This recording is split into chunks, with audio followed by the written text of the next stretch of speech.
Brought to you by Palvi Agrico. आता शेतीसाठी जे काही लागणार ते घरपोच मिळणार, तेही मोबाईलच्या एका क्लिकवर.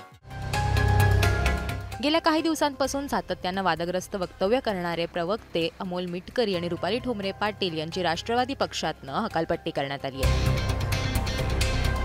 अमोल मिटकरी यांच्या वक्तव्यांमुळे महायुतीमध्ये तणाव निर्माण होत असून रुपाली ठोंबरेंनी राज्य महिला आयोगाच्या अध्यक्ष रुपाली चाकणकर यांच्यावर टीका केल्यामुळे हा निर्णय घेण्यात आलाय असं म्हटलं जात आहे.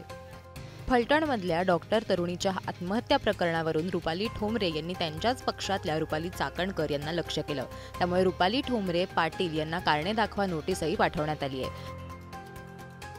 त्यानंतर रुपाली ठोंबरेंनी अजित पवार यांची भेट घेतली होती. ही भेट होऊन काही तासातच रुपाली ठोंबरेंना राष्ट्रवादी काँग्रेसच्या प्रवक्तेपदावरून हकलण्यात आलं.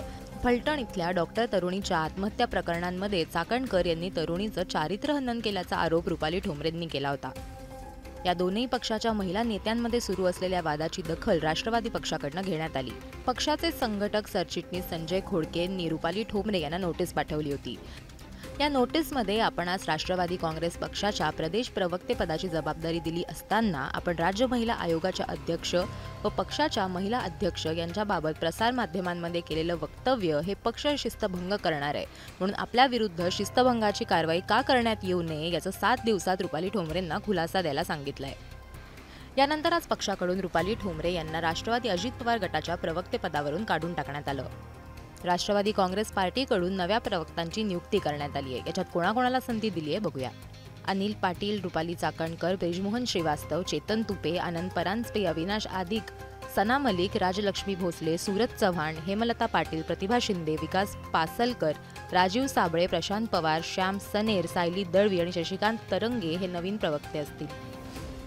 काही दिवसांपूर्वी छावा संघटनेच्या कार्यकर्त्यांबरोबर मारहाणीच्या प्रकरणामध्ये सूरज चव्हाण यांना पायउतार व्हावं लागलं होतं. त्यांना आता पुन्हा एकदा प्रवक्तेपदाची जबाबदारी देण्यात आली आहे. या सगळ्या प्रकरणामध्ये रुपाली ठोंबरे यांनी त्यांची प्रतिक्रिया फेसबुकवर नोंदवली आहे. त्या काय म्हणाल्या आहेत बघा. मी आत्ता दौऱ्यावर असल्यामुळे प्रतिक्रिया देण्यासाठी उपलब्ध नसून आम्ही निवडणुकांसाठी सज्ज आहोत, अशा प्रकारची प्रतिक्रिया रुपाली ठोंबरेंनी दिली आहे.